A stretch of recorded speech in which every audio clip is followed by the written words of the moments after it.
आज आप सबको कार्तिक मास की कथा अध्याय 3 सुनाता हूँ। आप सब ध्यान से सुनिएगा और अगर अपने चैनल को सब्सक्राइब नहीं किया तो प्लीज चैनल को सब्सक्राइब कर ले। कार्तिक मास की कथा अध्याय 3 शुरू करता हूँ। सत्यभामा ने कहा, हे प्रभु, आप तो सभी काल में व्यापक हैं और सभी काल आपके आगे एक समान हैं, फिर यह कार्तिक मास ही सभी मासों में श्रेष्ठ क्यों है? आप सब तिथियों में एकादशी और सभी मासों में कार्तिक मास को ही अपना प्रिय क्यों कहते हैं? इसका कारण बताइए। भगवान श्री कृष्ण ने कहा, हे भामिनी, तुमने बहुत अच्छा प्रश्न किया है। मैं तुम्हें इसका उत्तर देता हूँ, ध्यानपूर्वक सुनो। इसी प्रकार एक बार महाराज बेन के पुत्र राजा पृथु ने प्रश्न के उत्तर में देवर्षि नारद से प्रश्न किया था और जिसका उत्तर देते हुए नारद जी ने उसे कार्तिक मास की महिमा बताते हुए कहा, हे राजन, एक समय शंख नाम का एक राक्षस बहुत बलवान एवं अत्याचारी हो गया था। उसके अत्याचारों से तीनों लोकों में त्राहि मच गई। उस शंखासुर ने स्वर्ग में निवास करने वाले देवताओं पर विजय प्राप्त कर इंद्रादि देवताओं एवं लोकपालों के अधिकारों को छीन लिया। उससे भयभीत होकर समस्त देवता अपने परिवार के सदस्यों के साथ सुमेरु पर्वत की गुफाओं में बहुत दिनों तक छिपे रहे। तत्पश्चात वे निश्चिंत होकर सुमेरु पर्वत की गुफाओं में ही रहने लगे। उधर जब शंखासुर को इस बात का पता चला कि देवता आनंदपूर्वक सुमेरु पर्वत की गुफाओं में निवास कर रहे हैं, तो उसने सोचा किसी कोई दिव्य शक्ति अवश्य है जिसके प्रभाव से अधिकारहीन यह देवता अभी भी बलवान हैं। सोचते सोचते वह इस निर्णय पर पहुंचा कि वेद मंत्रों के बल के कारण ही देवता बलवान हो रहे हैं। यदि इनसे वेद छीन लिए जाए तो वे बलहीन हो जाएंगे। सा विचार कर शंखासुर ब्रह्मा जी के सत्यलोक से शीघ्र ही वेदों को हर लाया। उसके द्वारा ले जाए जाते हुए भय से उसके चंगुल से निकल भागे और जल में समा गए।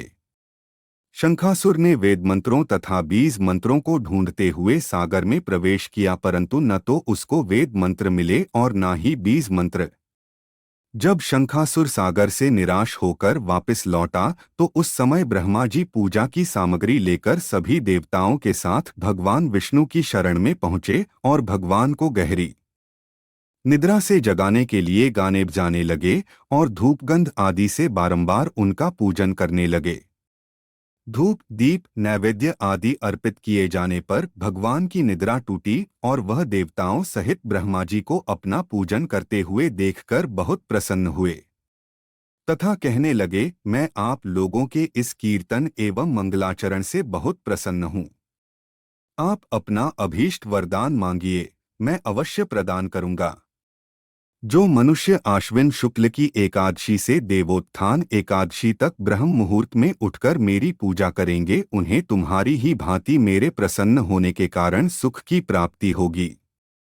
आप लोग जो पाद्य अर्घ्य आचमन और जल आदि सामग्री मेरे लिए लाए हैं, वे अनंत गुणों वाली होकर आपका कल्याण करेगी। शंखासुर द्वारा हरे गए संपूर्ण वेद जल में स्थित हैं। मैं सागर पुत्र शंखासुर का वध करके उन वेदों को अभी लाए देता हूँ। आज से मंत्रबीज और वेदों सहित मैं प्रतिवर्ष कार्तिक मास में जल में विश्राम किया करूँगा। अब मैं मत्स्य का रूप धारण करके जल में जाता हूँ। तुम सब देवता भी मुनीश्वरों सहित मेरे साथ जल में आओ।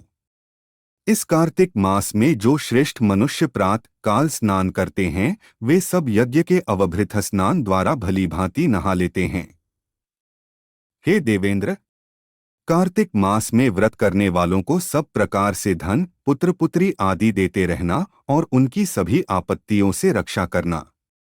हे धनपति कुबेर, मेरी आज्ञा के अनुसार तुम उनके धनधान्य की वृद्धि करना, क्योंकि इस प्रकार का आचरण करने वाला मनुष्य मेरा रूप धारण करके जीवन मुक्त हो जाता है।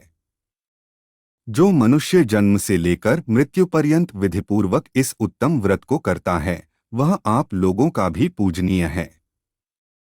कार्तिक शुक्ल पक्ष की एकादशी तिथि को तुम लोगों ने मुझे जगाया है, इसलिए यह तिथि मेरे लिए अत्यंत प्रीतिदायिनी और माननीय है। हे देवताओं, यह दोनों व्रत नियमपूर्वक करने से मनुष्य मेरा सान्निध्य प्राप्त कर लेते हैं। इन व्रतों को करने से जो फल मिलता है वह अन्य किसी व्रत से नहीं मिलता। अत प्रत्येक मनुष्य को सुखी और निरोग रहने के लिए कार्तिक महात्म्य और एकादशी की कथा सुनते हुए उपर्युक्त नियमों का पालन करना चाहिए। अगर आपको यह कथाएं पसंद है तो कृपया शेयर, लाइक या कमेंट जरूर करें।